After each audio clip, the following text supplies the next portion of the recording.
When that buzzer beeps, you've just got to make sure you're prepared and you're fully in the moment.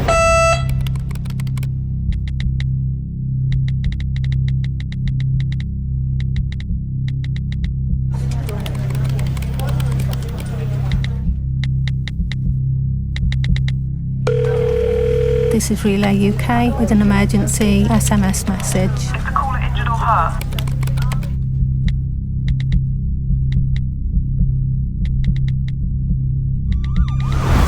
Caller, stay on the line. We're on our way.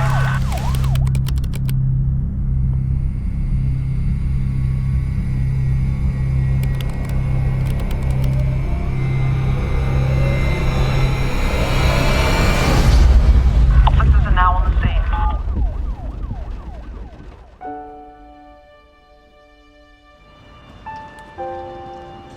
I remember the call. It was difficult because it's a life and death situation. The line's gone quiet and I just think, am I the last person that they've spoken to?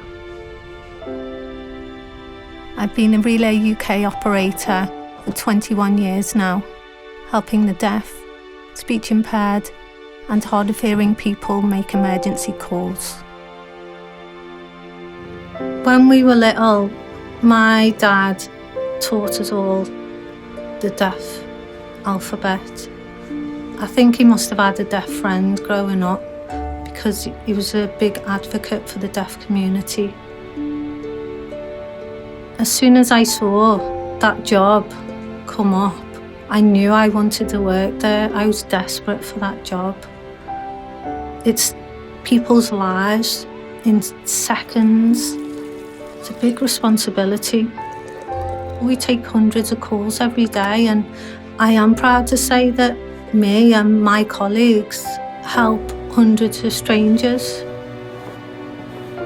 Coming home, knowing that I've done the best job that I can and getting to give my daughter a big hug, it does make it all worthwhile.